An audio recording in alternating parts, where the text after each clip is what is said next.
Bienvenidos a una nueva entrega de Calamares a la Romana. Volvemos a estar aquí para seguir hablando sobre Roma y esa amenaza en el Mediterráneo Oriental, sobre esos macedonios, esos seleucidas y esa Segunda Guerra Macedónica. Y para ello, pues en primer lugar voy a presentar al cónsul mayor, a mi socio y colega de magistratura. ¿Qué tal, Ángel? Pues aquí estamos, Calamar. Bueno, esta es la tercera entrega de la de Filipo contra Roma, esta segunda guerra macedónica que ya me empieza a alegrar más porque sé que hay por ahí victorias romanas, no avanzo nada. Pueden mirarlo en la Wikipedia, aunque no sea el mejor método, pero ahí también dice que ganamos los romanos. Ha vuelto con nosotros Richie, ha vuelto a filas, y lo dejamos, acuérdate, Sergio, con que van los aliados, van a Roma y les dicen, oye, romanos, tenemos problemas con Filipo, ven tú hacia aquí. Y tenemos también al Senado romano que quiere guerra y tenemos a la Asamblea que no la quiere. Y esta es la situación en la que nos encontramos. Y a partir de aquí presentamos a Richie. Richie, ¿cómo estás? Hola, pues nada, otra vez muy bien, muy contento de estar aquí ya hablando ya de esa Segunda Guerra Macedónica y ya vamos a entrar en la batalla más famosa quizás de estas guerras macedónicas, que es la batalla de Cinoscéfalos. Yo creo que es incluso más relevante que Pydna, ¿no? Porque realmente es una batalla realmente titánica, aunque es verdad que los bandos no buscaron exactamente esa batalla, pero sí que tenemos un conflicto muy interesante y además en una situación en que tenemos una Roma que se enfrenta realmente a una Macedonia en la cúspide, ¿no?, de su poder. No, ya después con Perseo, que es una Macedonia bastante diferente, pero sí que tenemos una lucha de titanes y de dos formas de entender la guerra y además también de entender la paz, que luego eso lo vamos a comentar todo. Pero nada, estoy muy contento de que me hayáis invitado aquí a vuestro programa pues para hablar de esto tan fascinante que estamos comentando.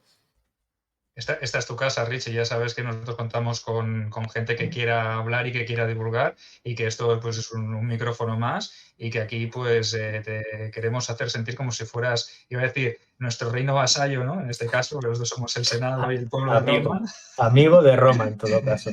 Vale, somos aliados, eres nuestro Soki, ¿vale? Te trataremos como un Soki, ¿vale? Muy bien. Entonces, luego ya más adelante, cuando nos entere Ángel, pues le damos el rango de vasallo y le enviamos las lecciones para que se someta sí o sí, ¿no? ¿Ok, Ángel?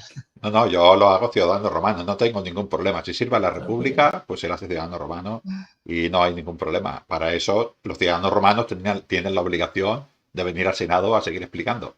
Uh-huh. Correcto. Oye, y una cosita, porque esta Segunda Guerra Macedónica no le hemos puesto el contexto histórico, el marco histórico de años. ¿Y esto qué es? ¿Entre el 200 y el 197 más o menos, Richie, esta Segunda Guerra? Sí, correcto. Es básicamente 2 años después del final de la batalla de Zama, que ya es el año de conclusión de la Segunda Guerra Púnica, Sí. si no me equivoco, yo creo que sí, ya, ¿no? Bueno, 2 años después ya tenemos a Roma pues embarcándose en otra guerra, en otro territorio extraitálico. Y bueno, aquí la guerra pues va a durar 3 años, como bien has comentado, del 200 al 197 a.C. Vale, y expliquemos un poquito, bueno, expliquemos, digo, nosotros somos espectadores, tú, Richie, nos explicas un poquito cómo es el desarrollo de estas operaciones, porque nos has comentado que solo hay una guerra, ¿no? Así importante, esta batalla de Cinoscéfalos, ¿no? Pero ¿hay enfrentamientos previos o todos son movimientos tácticos, posicionamientos, como habías dicho antes, que los macedonios ya habían establecido esas guarniciones en las zonas de paso, de montaña, para guarecerse un poco y el enfrentamiento final se produce en Cinoscéfalos? ¿O hay batallas previas en las cuales los romanos se tienen que enfrentar a las falanges? Sí que hay batallas previas, estamos hablando de un conflicto que dura 3 años y realmente sí que tenemos aquí, pues lo que habíamos comentado en los programas anteriores, pues una estrategia planteada por Filipo de contener a los romanos mientras se derrota al resto de entidades griegas aliadas de Roma que se oponen también a Filipo V, que son las entidades quizás pues más débiles, ¿no? Entonces sí que tenemos aquí una serie de batallas donde sí que se enfrentan los macedonios y los romanos, que al final desembocará en la batalla definitiva, que es la batalla de Cinoscéfalos, que es la que decide la guerra en el 198 a.C. Entonces sí, tenemos aquí pues una serie de varios enfrentamientos. Generalmente son enfrentamientos menores, más victorias tácticas grandes combates de grandes números, ¿no? Pero sí que existen, sí que existen. Lo que pasa es que igual a nuestro público pues le suena más la batalla de Cinoscéfalos porque, digamos, es la batalla definitiva y, por tanto, es la batalla pues más cinematográfica, ¿no? Que además incluso llega a tener es una batalla con... Bueno, no, aquí no hay elefantes. O sí que hay elefantes de los númidas. Sí, creo que sí, que aquí sí que hay elefantes, pero del bando de los romanos. Los romanos también utilizaban elefantes. Así que sí, tenemos más batallas además de la batalla de Cinoscéfalos. Los utilizan después de haber vencido a Cartago, pero porque son conscientes del potencial que tiene tener elefantes, ¿no? Y veo que tiene Ángel aquí, le ha cambiado la cara. ¿Has visto que tiene hasta mejor color de cara ahora? Porque Sí, es ya verdad. ve ahí Cinoscéfalos en el horizonte y ha recuperado incluso el buen humor. Ángel, te Yo- veías ya un poco ahí luchando contra otro Aníbal y tener aquí a Filipo a Sí, portas. la verdad es que era el rey Filipos tenía un ejército bastante bueno, ¿no?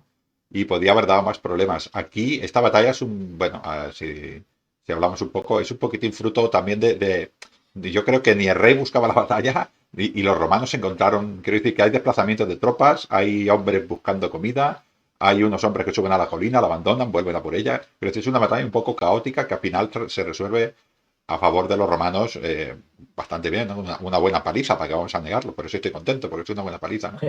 Pero, pero sí, es una batalla caótica, porque por un lado ganan los romanos, por otro pierden, ¿no? Es muy curioso, ¿no? Pero bueno, aquí dijéramos que plantamos un poquitín a Filipo, que tampoco desaparece, que también se queda por ahí, ¿no? Pero sí, estoy muy contento. Oye, Richie, más o menos el planteamiento o las fuentes nos dan datos sobre los efectivos, porque creo que el cónsul del momento, el cónsul que lleva la guerra es Flaminino, ¿no? Sí, ese es el cónsul que realmente acaba el conflicto, pero quien inicia y empieza que otro. efectivamente que es Servio Sulpicio Galba, si no me equivoco, es un Sulpicio Galba.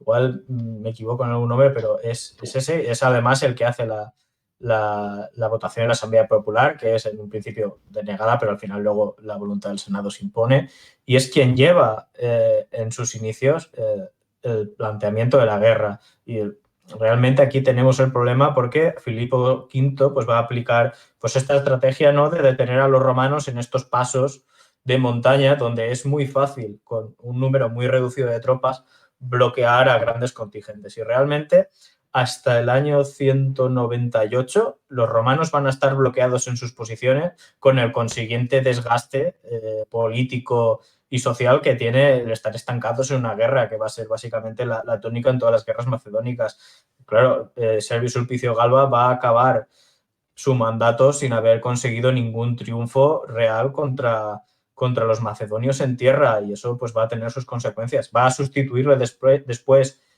Flaminino, que es Flavio Flaminino, ¿puede ser? ¿Flavio? Quinto Flavio Flaminino. Flaminino, sí, pues que es también es un personaje muy interesante porque es un gran amante, ¿no?, de la cultura griega, es un filoheleno, que incluso es casi, algunos dicen, pero tú no eres romano, tú eres casi un griego. Y realmente Flaminino hace un uso de sus conocimientos de filohelenista pues muy, muy bueno, porque maneja muy bien la situación diplomática con todos los poderes del mundo helénico, incluso para negociar con los reyes, tanto de cara a Filipo V y de cara a Filipo Antíoco III. O sea, sabe manejar muy bien cómo funciona en la política exterior de Grecia la opinión pública de las diferentes ciudades-estado, de los reinos y demás. Flaminino lo hace estupendamente y además entiende pues cómo piensa un rey helenístico. Esta es una de las claves que yo creo que motiva mucho la victoria de Roma en esta guerra, y es que Flaminino realmente conoce a su rival y a su enemigo.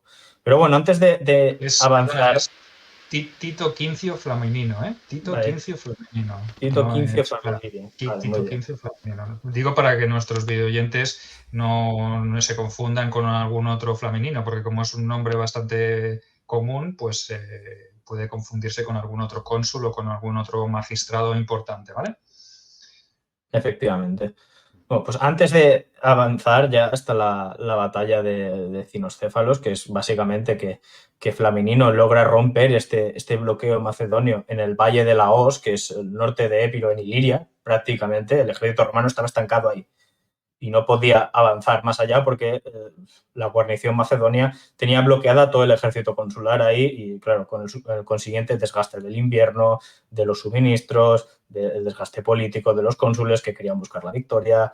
Pues, mientras tanto, mientras el ejército romano estaba bloqueado sin conseguir grandes éxitos, tenemos que mirar pues eso, dos aspectos, ¿no? En el frente terrestre y luego en el frente naval. El frente terrestre, de cara a los griegos, Filipo V tenía todas las de ganar, porque, bueno, el ejército macedonio, se tiene también la idea general de que los ejércitos post-alejandrinos del mundo griego pues eran ejércitos de poca calidad. Realmente no era así. El ejército antigónida era un ejército muy profesional que se había reformado durante todo el siglo III y que era realmente un ejército sólido, bien nutrido de reclutas y de tropas profesionales de mucha calidad, ¿no? Es cierto pues, que durante el reinado de los antigónidas ese rol que había tenido la caballería con los argeadas había desaparecido, ya no hay etaroi en el ejército antigónida, sino que se ha sustituido por una unidad que se llama la Banda Sagrada, que era unos 300 jinetes de la nueva élite aristocrática de Macedonia, porque bueno, los antiguos aristócratas estaban todos en Asia, con los seleucidas, que se habían ido en la campaña de Alejandro Magno. El ejército antigonida de Macedonia pues, era un ejército que se había rehecho completamente y se había apoyado sobre todo pues, en la creación de una infantería pesada de mucha calidad, que es pues, la falange, ¿no? Y bueno, después se apoya pues, en una gran cantidad de tropas auxiliares, que son pues, las milicias de las ciudades, mercenarios, aliados, bárbaros de otras ciudades, y luego la caballería, bueno, que tenía ya sí que era caballería pesada, pero no ejercía esta labor de martillo que hacían los etaroi con Alejandro, sino que era más una caballería pues, que se dedicaba a desgastar al enemigo, no a dar el golpe directo, sino a llevar, a empujar a los enemigos de frente contra esta infantería pues mucho más pesada que la infantería de Alejandro Magno, pero también de mucha calidad, ¿no? Sobre todo la parte de la parte más permanente, que era la Guardia Real, que estamos hablando de unos 5.000 efectivos. Generalmente podían reunir una falange, que estamos hablando de la infantería pesada, de entre 15.000 y 20.000 soldados, en el máximo número en tiempos de Filipo V. Y es un ejército muy eficaz. Luego, por el lado del mar, pues tenemos también a una Macedonia que ha reconstruido un poder naval aprovechando la debilidad tolemaica y que se enfrenta pues, a Rodas y Pérgamo, que frente a estos poderes sí que va a tener tanto victorias contra derrotas, pero aquí la intervención de la flota romana sí que va a desequilibrar la balanza del lado de los aliados. Entonces, Filipo sí que va a estar más aislado por tierra, por un lado porque tiene que contener a los romanos en el occidente y luego en mar porque la flota romana en combinación con los rodios y los pergamenos pues sí que va a presionar y atacar ciertos sectores del reino. Pero es en este contexto que Filipo V está un poco aislado, ¿no? A nivel internacional, porque si bien los romanos, cuando vinieron las delegaciones de las embajadas de griegos, rodios y pergamenos, pues también habían avisado de la amenaza que era Antíoco III, ¿no? Y de los planes que pretendía conseguir. Claro, los lágidas, los Ptolomeo, eran también aliados antiquísimos de Roma, que los habían ayudado muy generosamente durante la Segunda Guerra Púnica. Los reyes de Alejandría habían apoyado a Roma durante todo el conflicto. Entonces, Roma también mandó una embajada a Antíoco III advirtiéndole que dejara en paz, que no invadiera Celesiria y Egipto. Y eso parece que de momento contuvo a Antíoco III, porque Antíoco III también estaba pensando en a ver cómo me puedo aprovechar, ¿no? Del marrón que tenía Filipo V, ¿no? Estaba ahí a la espera. Y ese es el contexto. Richie advirtiendo tampoco, sencillamente le informó de que obrara bien. Sí. Como si fuera Roma amenazando por ahí. Sí, efectivamente. No puedes, yo te digo, porque si no, tomaremos cartas en el asunto. Bueno, pues es bonito avisar a los aliados. Sí, efectivamente. No, a los aliados y a los enemigos de los aliados, fundamentalmente. No, pero aquí, por ejemplo, Antíoco III yo pienso que obró con inteligencia, ¿no? Viendo cómo estaba la cosa, el que estaba un poco más lejos dice, yo veo a ver qué tal se desarrolla el teatro de operaciones en Macedonia y en base a lo que ocurra, pues yo decido hacer una cosa o decido hacer otra. Luego Sí. más adelante ya veremos que también entrará en la palestra, ¿no? Pero de momento yo pienso que es la posición más inteligente, ¿no? Porque ¿para qué agotar recursos si Egipto siempre estaba o seguiría y continuaría siendo débil? ¿Por qué no esperar a que se hostien romanos y macedonios y él pues que se quede con las obras y luego si no hay nadie que le reclame quedarse en casa, pues ya se puede ir a Egipto tranquilamente y conquistarla, ¿no? Entonces yo pienso que es el más inteligente, pero volvamos a centrarnos en ese enfrentamiento final y cómo se plantea Cinostéfalos. Hemos dicho antes que es un poco una casualidad, ¿no? Tampoco es un enfrentamiento buscado. Sí, efectivamente. Bueno, como hemos dicho, Flaminino logra romper ese bloqueo en el Valle de la Osia, entonces las legiones ya pueden atravesar al Épiro y del Épiro pasan a Tesalia. Entonces, aquí sí que hay ya, después de algunos encuentros que son, digamos, ya algo desfavorables a Filipo, un planteamiento de negociaciones de paz que le ofrece Flaminino a Filipo V. Y ahí Flaminino le ofrece unas condiciones porque son las condiciones muy humillantes, ¿no? O sea, básicamente Roma ya ha conseguido una victoria táctica que es romper el bloqueo que tenía Filipo establecido en estos sistemas montañosos y para evitar que los romanos llegaran a Tesalia, porque Tesalia hemos hablado ya pues de que era una región cerealística de gran valor, no solo económico, sino patrimonial para los antigónidas. Entonces, claro, los romanos ya estaban en Tesalia. Claro, aquí Flaminino le ofrece unas condiciones que sabe que Filipo no va a aceptar porque consiste en la liberación de Tesalia, que es que toda la confederación Tesalia se disuelva y se vuelva las ciudades cada uno pues a mantener su autonomía unas de otras y demás, sin la interferencia de Filipo, que eso había sido desde el tiempo de Filipo II pues como una extensión, ¿no?, del reino de Macedonia. Claro, esto Filipo V no lo puede aceptar. O sea, es una paz bastante humillante y entonces ya esto ya nos lleva a la continuación de la guerra y al desenlace, que es la batalla de Cinostéfalos, que es en el 198 a.C. Y es básicamente pues que estaban los dos ejércitos en marcha y, bueno, una partida de exploradores macedonios están en una de las colinas y se encuentran pues con otros del ejército romano. Claro, empieza, llama esto, refuerzos, refuerzos, refuerzos. Y al final pues tenemos en la cima de la colina de Cinostéfalos, pues a una de las alas, que es como se llama, de la falange, que son la mitad de la falange, en una de las cimas ya, formada para el combate. Estamos hablando quizás de 5.000 o 10.000 efectivos. Ya, ahí ya porque los macedonios han conseguido conseguir esa posición. Entonces ya empieza ya el combate. Queda la otra mitad del ejército macedonio que está muy atrás y que está marchando para incorporarse también al combate.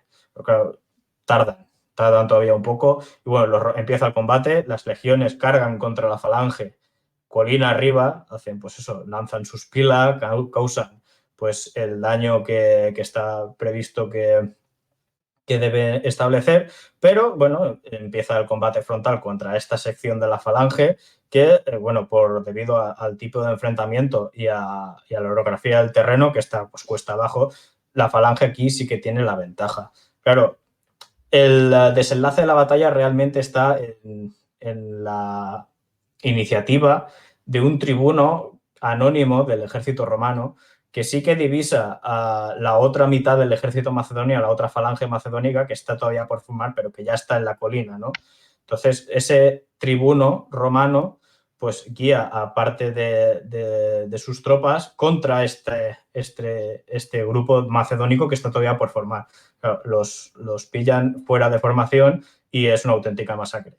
Entonces, esa sección del ejército se bate en retirada y esa sección de la falange macedónica que sí que estaba combatiendo y estaba haciendo retroceder a los romanos, pues entonces sí que se ve envuelta por todas las direcciones. Entonces O sea, que esos romanos que habían abatido a la mitad de la falange lo que hacen es subir por la retaguardia de la falange, que está en la cima, y la pillan por detrás también, ¿no? Entonces le montan la tenaza, ¿no? Entonces así se divide o se lucha en dos frentes, Roma vence en uno y al anteponerse o al superar esa y hacer huir esa parte de la falange, lo único que le queda es entrar por detrás y acabar con la otra mitad, ¿no? Efectivamente. Y aquí se produce, pues bueno, una de las, lo que es una victoria táctica, ¿no? O sea, he movido mis fichas y he superado tus defensas. Entonces, en el mundo helenístico, a la hora de hacer la guerra, se consideraba que una vez se supera ya esa barrera, pues los combatientes que no pueden huir pues se rinden y los cautivos pueden unirse al ejército del enemigo. Claro, porque los reyes helenísticos pues siempre estaban en demanda pues de nuevos soldados profesionales y demás. Claro, entonces los falangitas macedonios levantaron las lanzas pues en señal de que se rendían, pero claro, esto a los romanos no concebían, no tenían la misma idea de cómo hacer la guerra, entonces pasó lo que pasó, que fue pues la No lo entendieron. destrucción. No hablaban griego, ¿no? No hablaban griego. Yo creo que o sea, es esto, Flaminino sí que sabía lo que pasaba, pero en medio del combate no puede hacer llegar, oye, no, que se están riendo. Luego creo que sí que hay una mención en los textos que dice, no, esto fue una barbaridad, no sé qué, del propio Flaminino que decía, pero ¿qué habéis hecho? No sé qué. Pero yo lo entiendo, romanos esto no lo entendían. Yo lo entiendo. Tú te encuentras a un macedonio de estos con una sarisa de 6 metros y ese hombre va armado. Tú tienes el gladius en la mano, pues tienes que acabar con el enemigo, que tire el gladius, que tire la sarisa, que tire la... Hombre, ¿qué somos aquí? Pues somos guerreros. 8000 dicen las fuentes que murieron. Bueno, pocos fueron, porque nos cansamos probablemente.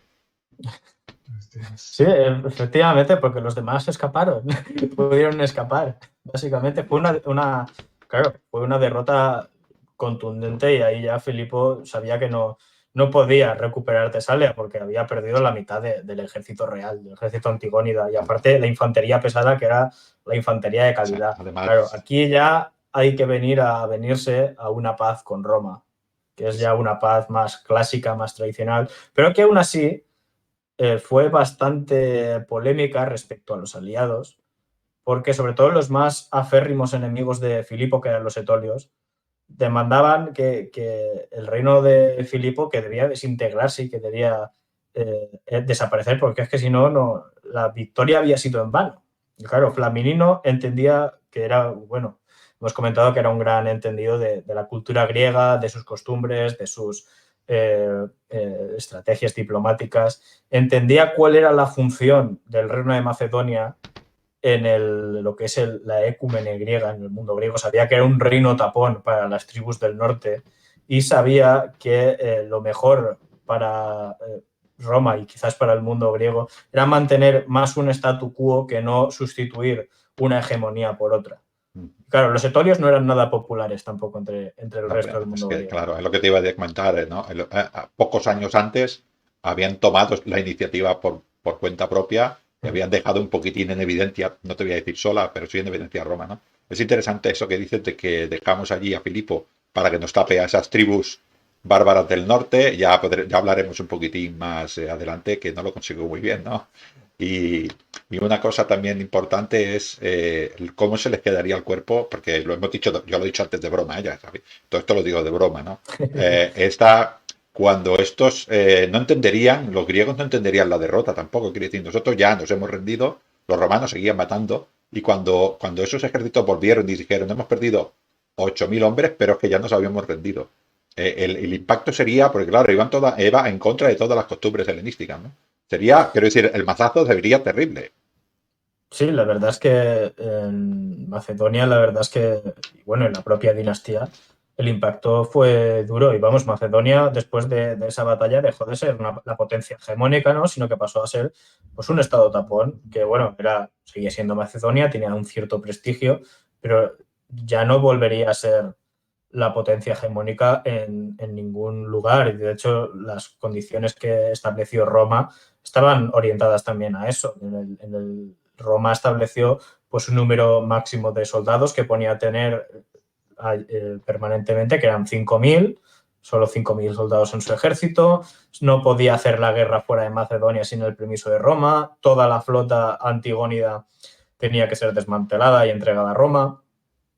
Incluso también aquí se inicia una política que se va también. El oro, por supuesto. Van a entregar 1000 talentos de oro, de metales preciosos.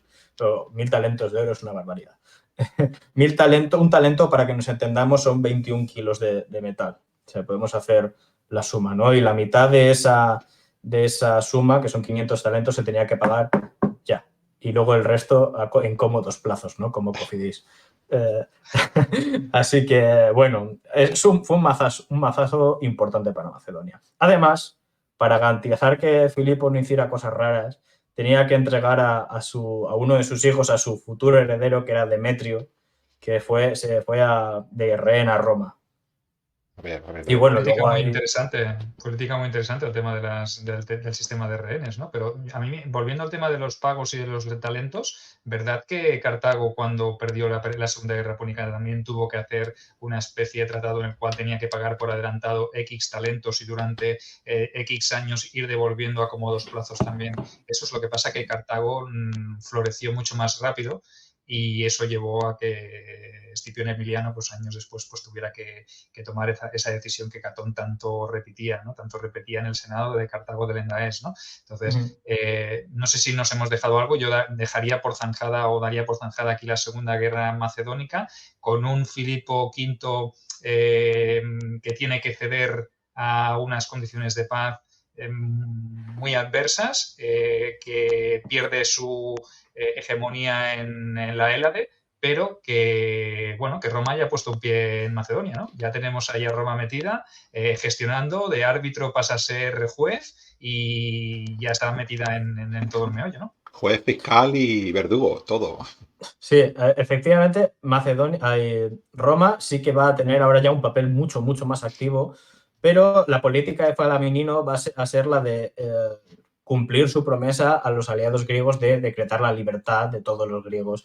Es una cosa que va a hacer en los Juegos Sísmicos de Corinto en el 196, creo que fue, año arriba, año abajo, ya de cara pues, a una guerra fría que había con Antíoco III, que ya estaba asomando por ahí, viendo pues, cómo podía aprovecharse de la desgracia de Macedonia. Y bueno, es remarcable también que Macedonia no pierde su monarquía, no se desintegra, ¿no? Como pasará más adelante, y que se mantiene a Filipo V en el trono. Primero porque realmente los romanos entienden que aunque Macedonia ha sido fuertemente derrotada, continuar la guerra hacia Macedonia también puede ser una campaña aún bastante dura y que les interesa también mantener pues eso, cierto equilibrio de poder en la región. Y claro, tienen al hijo de Filipo, a Demetrio, que realmente lo pueden pues educar, ¿no? Al estilo romano y lo pueden hacer pues pro-romano, que va a ser la política de los romanos con la mayoría de las monarquías helenísticas. A los seleucidas les van a hacer lo mismo. Y bueno, eso marca también las futuras relaciones y el futuro del rol de Macedonia. Y bueno, Filipo va a corresponder esta amistad, ¿no? Y va a ser el aliado más fiel de Roma en toda la región. Pero claro, mientras de cara a los romanos él era el mejor amigo de Roma, también va a trabajar muy intensamente en acumular riquezas, armamentos y soldados en los rincones más remotos del reino. En estas regiones del norte que hemos estado hablando y anteriormente, ¿no? Que está en las fronteras donde están los bárbaros y demás, lejos de los ojos de Roma. Y ahí Filipo realmente va a obrar una reorganización económica, política y militar del reino muy importante y que va a propiciar pues, un amago de ascensión, ¿no? Del reino de Macedonia con Perseo I. O sea, no hay que subestimar que Filipo estaba acabado, ¿no? Sino que Filipo ya edificó su venganza desde el minuto uno.